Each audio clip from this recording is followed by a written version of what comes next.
ধরেছে আর হাতটা ধরে বলছে আয়।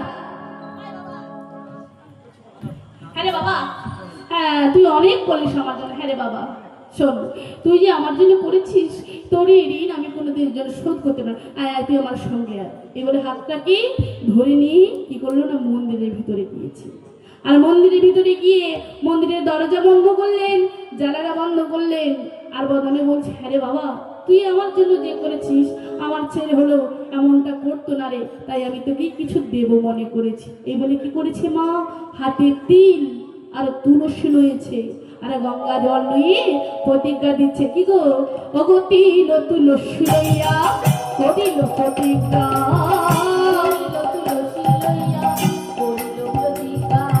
তিল তুলসী লইয়া করিল প্রতিজ্ঞা, তিল তুলসী লইয়া করিল প্রতিজ্ঞা।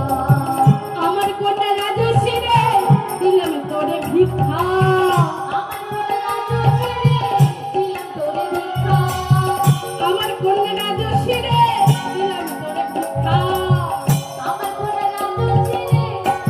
তোরে ভিক্ষা। যেই না বলেছে বাবা রাজশ্রীকে ভিক্ষা দিয়েছে, অমনি ছোট বিপ্র শুনে বলছে না না না না না না, আপনি এভাবে বলবেন না, না আপনি জমিদার, আমি হলাম রাস্তার ভিখারি। না না না বাবা, আমি চাই না, আমি চাই না আপনার জমিদার বাড়ি যাবে, আপনি এভাবে বলবেন না। আসলে ভেবেছেন আপনাকে আমি ভালো করেছি আপনার জমিদার বাড়ির জামাই হওয়ার জন্য? না বাবা, এটা আপনি ভুল ভেবেছেন। না আমি আমি আপনার জমিদার বাড়ি জামাই, আসলে কি জানেন তো, আমি তো রাস্তার ভিখারি, আমার আত্মীয় পরিজন বাবা মা, আমার নিজের কোনো বাড়িটাই নেই, তবে আমি জমিদার বাড়ির মেয়েকে নিয়ে কি করবো বাবা, আপনি এভাবে বলবেন না। সঙ্গে সঙ্গে বড় বিপ্রবকে আরে শোন, আমি আমার কন্যাকে তোকে আমি দিতে চাই, এইটা যখন আমি মনে ভেবেছি, তো আমি শোন তোর সঙ্গে আমার মেয়ের আমি বিয়ে দেবো। বলে বাবা আসলে কি জানেন তো, সবার সম্মতি বিনা না হয় কন্যাদান, তাহাতে প্রমাণ রুক্মিণীর পিতা ভীষ্ম, তাহাতে প্রমাণ। আপনি কি কিছু জানেন না, সবার সম্মতি বিনা কন্যাদান হয় না? বলে শোন, আমি যখন আমার কন্যাকে বিবাহ দেবে মনে করেছি, তো আমি বিবাহ দেবই দেব। বলে বাবা আপনার তিন ছেলে মোটের সুবিধার মানুষ নয়, এই কথাটা যদি অস্বীকার করে তবে এই তীর্থবাক্য যাতে না মিথ্যে হয়, তবে আমাদের এই কথার মধ্যে আপনি ভগবানকে সাক্ষী রাখুন। তাই আজকে ছোট বড় বিপ্র আজকে কথার মধ্যে ভগবানকে সাক্ষী রাখছে গো, ওগো তুমি আমার সাক্ষী থেকো।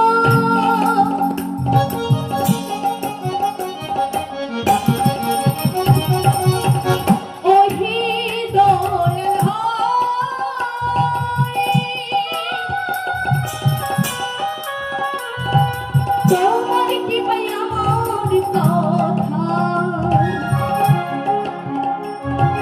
রক্ষা করিতে পারি,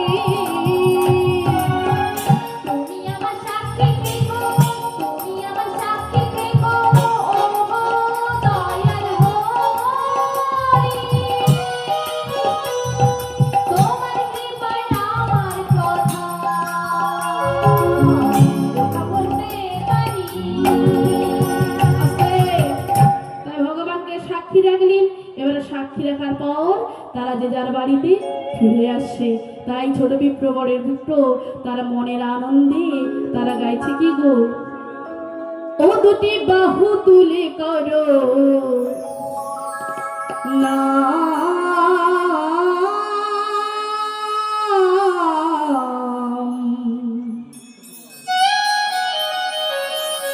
গাও হরে কৃষ্ণ। হ্যাঁ গো মা, বাহু মানে কি বলেন তো, ওই বাহু বলে ভাববেন না। বাহু মানে কি, বাহু বলি, বাহু মানে হাত। তাই তুলুন সবাই মিলে দুটি হাত তুলি, আমরা সবাই মিলে গাইব, ও দুটি বাহু তুলে করো না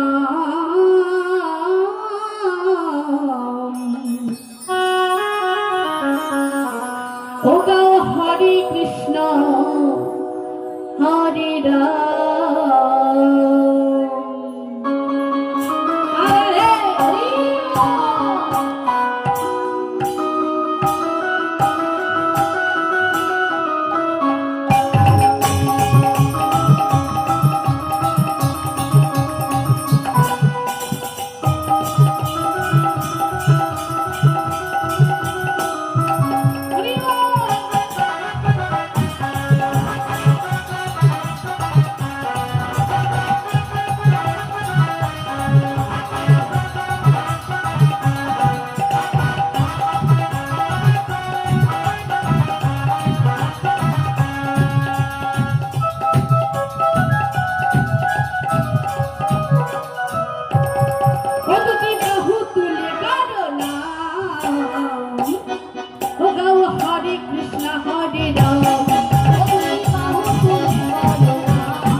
তার চলে গেল। কিন্তু বাবা এই যে বিয়ের কথা দিয়েছি, তবে ছেলেদের সঙ্গে তো একটু আলোচনা করতে হবে। তাই ছেলেদের সঙ্গে আলোচনা করলেন, দেখ বাবা, আমি তো বৃন্দাবনে বাঁচতাম না, এই যে বেঁচে ফিরে এসেছি এই ছোট পিঁপড়ের কৃপাতে আর ভগবানের দয়াতে আমি ফিরে এসেছি। তাই জানিস বাবা, আমি ওকে একটা কথা দিয়েছি। কি কথা জানিস? তোদের বোনের রাজশ্রীর সঙ্গে আমি তার সঙ্গে বিবাহ দেব বলে একেবারে পাকাপোক্ত ভাবে কথা দিয়েছি। বাবা কি বললি? তোমার সাহস তো মন্দ নয়, যার বাবা নেই, মা নেই, ভাই নেই, অকুলীন চালচুলি নেই, ব্রাহ্মণ, আর তুমি কিনা ওই ব্রাহ্মণের সঙ্গে আমার একমাত্র বোনের বিয়েটা কি করে ঠিক করতে পারলে? শোনো বাবা, এই বিয়ে কোনোদিন রে এইভাবে তোরা অমত করিস না বাবা। শোনো, এই বিয়ে কোনোদিন হবে না। আর যদিও এই বিয়ের কথা নিয়ে ছোট পিঁপড়ে আমাদের বাড়িতে আসে, তুমি একটাই কথা বলবে। কি কথা? না আমার বয়স হয়েছে, আমি কাকে কি কথা দেই আমার কোনো কথা মনে নাই। এত বড় মিথ্যে কথা বলবো? ছোটের সঙ্গে এই যে স্বামী, এই কথাটা যদি তুমি না বলতে পারো তবে আমি বিষ খেয়ে আত্মহত্যা করবো। তাই বড় বিপদে কি করবে খুঁজে পাচ্ছে না, তাই ভগবানকে স্মরণ করলেন। মর ধর্ম রক্ষা করো, না মরে নিজ জন, তব চরণে প্রভু আমি নইনু শরণ। তাই ভগবানের চরণে শরণ নিয়েছি। দেখতে দেখতে বেশ কয়েকদিন চলে গেল। এদিকে ছোট বিপ্র ভাবলো, বাবা ঠাকুর বিয়ে দিনটা কবে ঠিক করেছে, তো একবার আমি যাই, একবার জিজ্ঞেস করে আসি। তাই মাগো, তাই বড় বিপ্র কি করেছে, ছোট বিপ্রের বাড়িতে এলো, যে বলছে, বাবা আপনার কন্যার সঙ্গে আমার বিয়ের দিনটা কবে কি ঠিক করেছো বাবা? তাই আমার দিনটা বলুন, আমার বাড়িতে তো কিছু আয়োজন করতে হবে, তাই বাবা বলুন আপনি কবে কি দিন ঠিক করেছেন। সঙ্গে সঙ্গে বলে, বিয়ে? কার বিয়ে? আসলে কি জানিস তো, আমার বয়স হয়েছে, আমি কাকে কি কথা দেয় আমার কোনো মনে নেই। বাবা ঠাকুর, এ আপনি কি বলছেন? আপনি বৃন্দাবনে কথা দিয়েছিলেন আপনার কন্যার সঙ্গে আমার বিবাহ দেবে বলেন। একটু মনে করুন, একটু মনে করুন। ছেলেরা বলে, তবে রে তুই এই জমিদার বাড়ির জামাই হবি? কেড়ে কেড়ে কেড়ে বলি, আইনুর ঘরে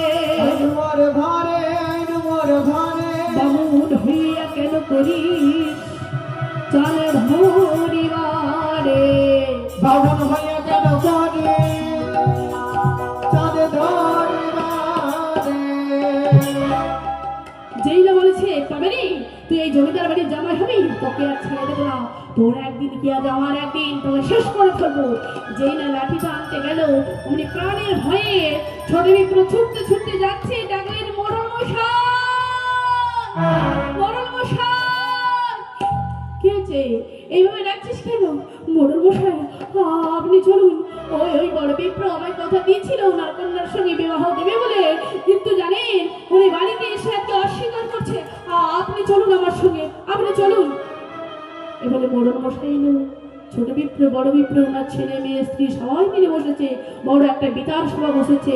আর ওই বিচার সভাতে মোড়ল মশাই বড় বিপ্রকে জিজ্ঞেস করলে, এই যে বড় বিপ্র, তুমি এই ছোট পিঁপড়েকে কথা দিয়েছিলে যে তোমার কন্যার সঙ্গে বিবাহ দেবে বলে? একটু মনে করে দেখোই না বাবা। আচ্ছা তোমার একটু বলা মনে আমি জানি, তুমি একটু মনে করো। কথা দাও না কোনো? এই যে ছোট পিঁপড়, বলো। কথা দিয়েছিল? কি কথা? তোমার মেয়ের সঙ্গে বিয়ে দেবে? সত্যি? নিতাই গৌর হরি বল। হ্যাঁ গো মা, তবে আজকে আপনারাই বলুন, কে মিথ্যে কথা বলছে? এই বড় বিপ্রে মিথ্যে বলছে না ছোট বিপ্রে মিথ্যে বলছে? ছোট বিপ্র বলছে। বড় বিপ্রে মিথ্যে বলছে। ইনি তো কথা দিয়েছিল না ভগবানের সামনে যে তীর তুলসী দিয়ে যে ওনার কন্যার সঙ্গে বিবাহ দেব, তাই আজকে বাড়িতে এসে অস্বীকার করছি। ছোট বিপ্র বারে বারে, না না না মোড়ল মশাই আমার কথা শুনুন, আমি সত্য বলছি, উনি আমায় কথা দিয়েছিলেন, আমি সত্য বলছি। তবে এক কাজ করুন, তোমাদের এই কথার মধ্যে কেউ যদি সাক্ষী দেয় তবে তোমাদের এই কেসটা আমি কিছু করতে পারবো। বলো, তোমাকে যে ছোট বড় বিপ্র কথা দিয়েছিল, এই কথার মধ্যে কি কোনো সাক্ষীটাকে রেখেছিল? বলে সাক্ষী? হ্যাঁ হ্যাঁ হ্যাঁ, মনে হয়েছে মনে হয়েছে। কে সাক্ষী? না বৃন্দাবনের গোপাল। যেই না গোপাল বলেছে সবাই হাসাহাসি করছে। মোড়ল মশাই বলল, হ্যাঁ গো ছোট বিপ্র, শোনো, তুমি যদি তোমার সাক্ষীকে বিদ্যানগরে আনতে পারো, তবে আমি কথা দিচ্ছি তোমাকে ওই বড় বিপ্রের মেয়ের সঙ্গে আমি দাঁড়িয়ে থেকে বিয়ে দেব। বলো, তুমি সাক্ষী আনতে পারবে? বলে হ্যাঁ। আমার সময় দিন, আবার যেতে 3 মাস, আবার আসতে 3 মাস, এই 6 মাস আমার সময় দিন, আমি আমার সাথীকে নিশ্চয়ই নিয়ে আসব। এই বলে ভগবানের কাছে ছুটতে ছুটতে ছুটতে চলেছে। আর ভগবানের কাছে ছুটতে ছুটতে পৌঁছে গিয়ে ভগবানের চরণে মাথা ঠুকে ঠুকে বলছে, প্রভু গো, আজ আমি তোমায় নিতে এসেছি, তুমি আমার সঙ্গে চলো। আজ তুমি যদি আমার সঙ্গে না যাও, তবে তোমার চরণে আমার মাথা ঠুকতে ঠুকতে আমার জীবনটা আমি বিসর্জন দিয়ে দেব। তুমি চলো। ওই বড় বিপ্র অস্বীকার করছে বাড়িতে কি, উনি মিথ্যে কথা বলছে, তাই তুমি চলো, আমার হয়ে তুমি সাক্ষী দেবে। যেই না ভগবান যাচ্ছে না, যেই না ভগবানকে বলেছে যে তুমি যদি না আমার সঙ্গে যাও, তবে তোমার চরণে আমার মাথা ঠুকতে ঠুকতে আমার জীবনটা বিসর্জন দিয়ে দেব। ভগবান বললেন, শোনো ছোট বিপ্র, তুমি কি শুনেছ ভগবান চলতে পারে?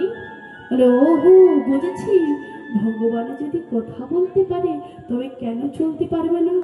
বলে বেশ, আমি তোমার সঙ্গে যাব, কিন্তু তোমার সঙ্গে আমার একটা কথা থাকবে। কি কথা?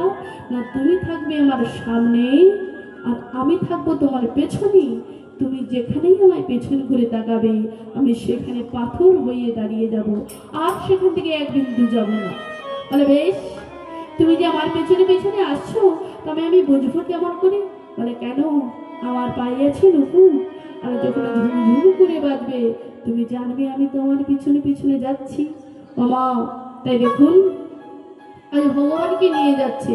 আমরা এতদিন সবাই জেনে এসেছি ভগবানের পিছনে ভক্তরা যায়, কিন্তু আজকে এই লীলার মধ্যে দেখুন ভগবানে যাচ্ছে ভক্তের পেছনে। তাই চলতে চলতে চলতে এলেন কোথায়? না সেই ভাগীরথীর তীরে। আর ভাগীরথীর তীরের উপর থেকে যাচ্ছে, ওই বালির উপর থেকে হাঁটতে হাঁটতে যাচ্ছে, তাই বালিগুলো ভগবানের নুপুরে ঢুকে গেল। হ্যাঁ গো মায়েরা, এবার বলুন আর কি নুপুর বাজবে? বন্ধ হয়ে গেছে। যেই না বন্ধ হয়েছে, ছোট বিপ্র ডাক দিলেন, প্রভু, ও প্রভু, তুমি আমার পেছনে আছো তো?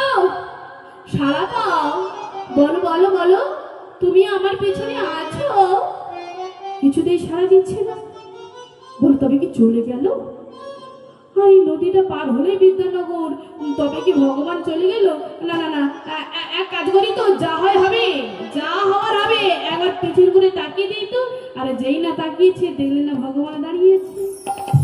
বলে বেশ, তোমার সঙ্গে আমার কথা ছিল, তুমি যেখানেই আমায় পেছন করে তাকাবে, আমি সেখানেই দাঁড়িয়ে যাব, আর সেখান থেকে এক বিন্দু যাব না। যাও, তুমি তোমার সাক্ষীকে নিয়ে এসো, আমি এই বিদ্যানগরে দাঁড়িয়ে আজ আমি সাক্ষী দেব। ভাগীরথীর তীরে দাঁড়িয়ে আজ আমি সাক্ষী দেব। তা মাগো, তাই ছোট বিপ্র কি করেছে? ছুটতে ছুটতে সবাইকে ডেকে নিয়ে এলেন।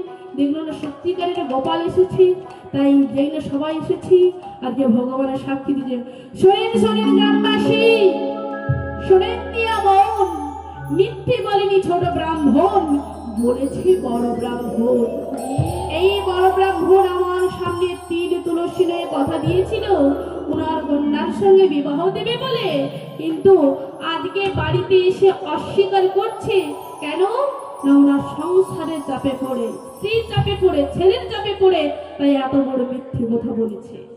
যেই না বলেছে, উনি ছুটতে ছুটতে পরবিপ্র ভগবানের কাছে ক্ষমা চাইনি। প্রভু, তুমি তো জানো আমি তো মিথ্যে কথা বলতে চাইনি, আমি আমার পরিবারের জন্য এত বড় মিথ্যে কথা বলেছি, আমি তুমি ক্ষমা করো। প্রভু, তোমার কথা মিথ্যে নয়, তুমি যে মিথ্যে নয় আজ তুমি প্রমাণ করতে সেই বৃন্দাবন থেকে এই ভাগীরথীর তীরে এসেছো প্রভু। তাই প্রভু গো, তোমার কি লীলা, তোমার কি করুণা। তাই প্রভু গো, আর সবাই জানি তুমি গোপাল, কিন্তু আজ থেকে আমি তোমায় একটা নতুন নাম দিলাম। তুমি সাক্ষী দিয়েছো বলে তাই আমি তোমার নাম রাখলাম সাক্ষী গোপাল। সাক্ষী গোপাল, আজ থেকে ভক্তরা সবাই জানবে তুমি সাক্ষী গোপাল। তুমি ভগবান ভক্তির জন্য সাক্ষী দিতে এসেছো, তাই তোমার নাম হলো সাক্ষী গোপাল। তাই মাগো, তাই মেয়ের হাত ওই ছোট বিপ্রের হাতে দিলেন। তাই আর ওই ছোট বিপ্র ভগবানকে ওই বিদ্যানগরে এনেছিল বলে তাই আজকে ভক্ত আজকে ভগবানের চরণে শরণ নিয়েছি। আজকে ভক্ত আর ভগবানের মধুরী মিলন হয়ে গেল। নিতাই গৌর হরি বল। মায়ের একটু অনুধ্বনি করুন, শঙ্খধ্বনি করুন। আজকে লীলা এখানে সমাপ্ত হলো। ভগত আর ভগবানের মিলন হইল।